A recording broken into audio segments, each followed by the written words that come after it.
Buenos días, queridos hermanos. Es un gusto saludarlos en esta mañana en este espacio de sabia creación de Dios. La salud comienza por la cabeza.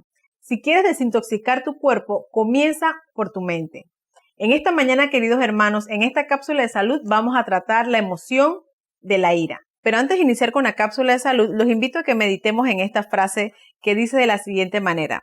La ira es un ácido que puede hacer más daño en el recipiente en el que se almacena que en cualquier otro envase en el que se piense vertir. Este pensamiento nos invita a que nosotros meditemos acerca de la manera como nosotros manejamos o gestionamos esta emoción en particular, que es la ira. Pero vamos a iniciar con definir qué es la ira. La ira se define como un sentimiento de enojo muy frustrante y de manera muy intensa que puede repercutir de una manera agresiva con las personas que nos rodean o inclusive con nosotros mismos. Ahora les hago la pregunta, hermanos, ¿quién no ha sentido ira en algún momento de su vida? Estoy seguro que la mayoría de los que estamos viendo esta mañana la cápsula de salud en algún momento la hemos sentido.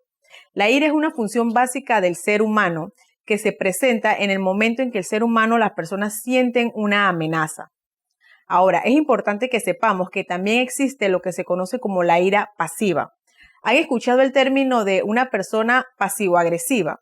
Son personas que no gestionan de manera correcta la ira y entonces la expresan de manera con comportamientos compulsivos, agrediendo no de frente a las otras personas, manipulándolos, también haciéndolos sentir culpables a las personas que los rodean.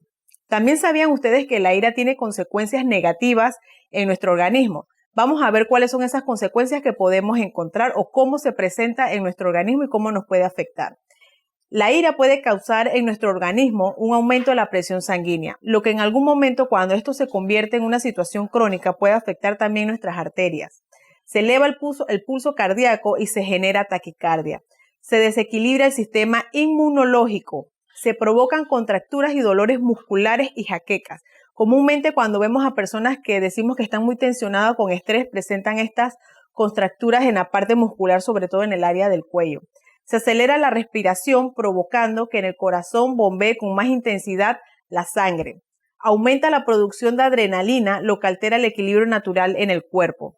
Y también aumenta el riesgo de padecer algunas enfermedades como gastritis, colitis, e inclusive se sabe que puede producir un aumento de enfermedades en la piel, como los diferentes tipos de dermatitis que conocemos. Entonces sabemos, hermanos, escuchando estas consecuencias negativas que se pueden presentar en nuestro organismo cuando manejamos o presentamos la ira de manera crónica, está relacionado totalmente con nuestro sistema cardiovascular, también afectando otras partes, otros sistemas de nuestro cuerpo. Pero ¿cómo reconozco yo que mi cuerpo está presentando ira? ¿O cómo puedo identificar las manifestaciones corporales que voy a encontrar entonces en mi cuerpo? Aumenta la temperatura corporal, sobre todo en el área del tronco para arriba. Sentimos caliente los brazos, sobre todo las mejillas, las orejas, la cabeza. Hay personas que manifiestan inclusive que las orejas se le pueden poner rojas cuando están manejando, están sintiendo este tipo de emoción. Recordemos, hermanos, que estas manifestaciones corporales no se presentan todas en todas las personas por igual. De repente usted puede presentar algunas, 2, 3, otras personas las puede presentar todas, pero es para que vayamos identificando cuáles son esas manifestaciones que vamos a ver en nuestro cuerpo. El corazón se acelera, como estuvimos viendo en las consecuencias negativas.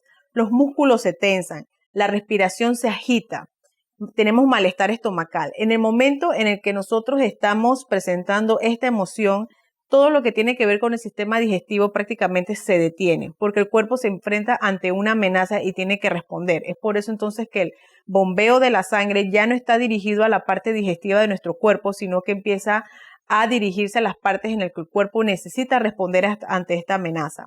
La voz se altera, movimientos rápidos y con más fuerza. Por eso es que podemos llegar a agredir físicamente a las personas que nos rodean si no gestionamos adecuadamente esta emoción.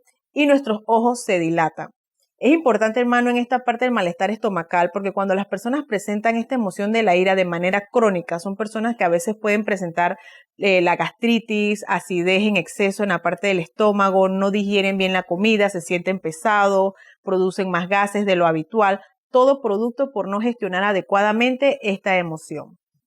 Pero ¿dónde tienen lugar todos estos procesos en nuestro cuerpo? Todos estos procesos se dan en un órgano que se conoce como el hipotálamo. El hipotálamo prácticamente tiene el tamaño casi de una nuez, de una almendra. Es bien chiquitito, como ustedes lo pueden ver en pantalla. En el hipotálamo se controla toda la temperatura de nuestro cuerpo, el centro de hambre, de sueño, las respuestas de lucha o huida dependiendo de la situación que presentemos y nuestras respuestas basadas en el miedo. Todos estos procesos se dan en esta parte del cerebro que se conoce como el hipotálamo. Inclusive también las emociones cuando hablamos que estamos enamorados o que nos sentimos produciendo, que nos sentimos muy eufóricos, también se produce en esta parte del hipotálamo. Ahora, ¿qué puedo hacer yo para responder ante una situación de ira? Básicamente hemos escuchado de tómate un tiempo para responder. Cuando estamos en un proceso de ira, no debemos tomar decisiones porque en este momento nuestro organismo está respondiendo ante una amenaza y prácticamente nuestro sentido de análisis o de prudencia, por decirlo de alguna manera, se nubla. Nosotros necesitamos responder a una amenaza, entonces necesitamos un tiempo para responder y es lo que se conoce como alejarse, tomar 5 minutos, alejarse del estímulo de la persona o la situación que le está causando la ira. Siempre pensar antes de hablar, recurrir a las técnicas de relajación. Estas técnicas no lo vamos a hacer en el momento que estamos ante la situación de ira, lo vamos a hacer antes. Si sabemos que tenemos problemas para responder o manejar nuestra ira, debemos reconocerlo, aceptarlo y buscar la manera de corregirlo. Es decir, practicar técnicas de relajación, respirar consciente y profundamente, hacer ejercicio y aprender a identificar lo que realmente nos enoja.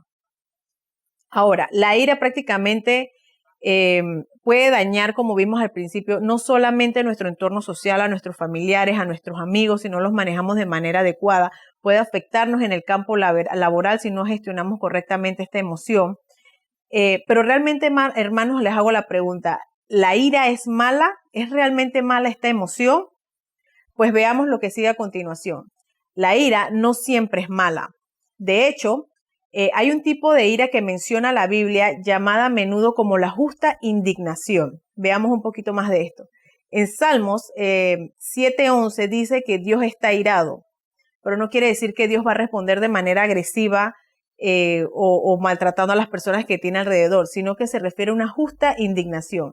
Ejemplos de ira bíblica también incluyen la confrontación que tuvo Pablo con Pedro y también Jesús cuando estuvo airado cuando se corrompía la adoración en el templo.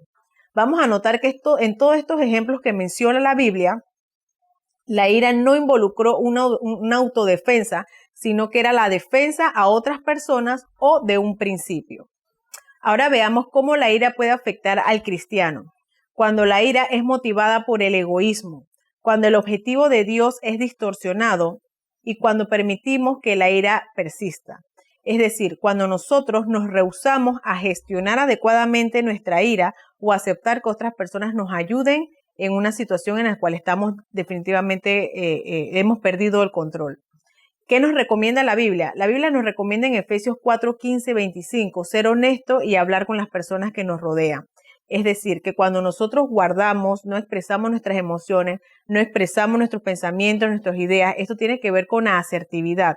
No somos capaces de expresarnos correctamente y empezamos a acumular y acumular, podemos llegar a convertirnos en estas personas que les mencioné, pasivos agresivas. Entonces, en lugar de manifestar nuestro enfado de una manera coherente, de una manera racional, empezamos a manifestarlo ya sea manipulando a otras personas, haciéndolos sentir mal, o podemos llegar entonces al nivel de explotar de manera intensa y poder agredir a otras personas.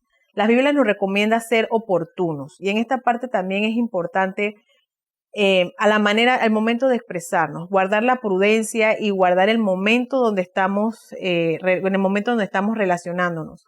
Atacar al problema y no a la persona. Es decir, que yo voy a defender una idea, una postura, voy a atacar una idea o un principio, pero yo no voy a atacar ni agredir a la persona a la cual está manifestando esa idea. Mantener bajo el volumen de nuestra voz. Cuando nosotros gritamos, es como si fuera un estímulo para que la otra persona reaccione de alguna manera, ya sea para que reaccione de una manera agresiva o reaccione de una manera pasiva.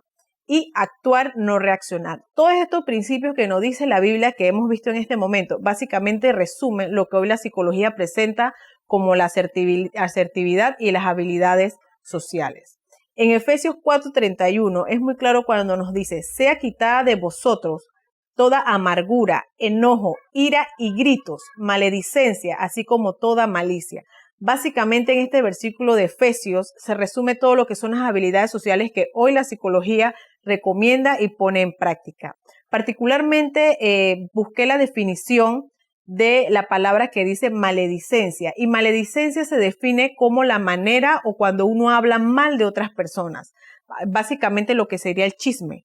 Entonces todo este versículo resume lo que es la ira y no llegar tampoco a un punto de convertirnos en personas pasivo-agresivas, es decir, expresarnos de una manera correcta, expresar nuestros pensamientos, nuestras ideas, pero sin afectar a las otras personas.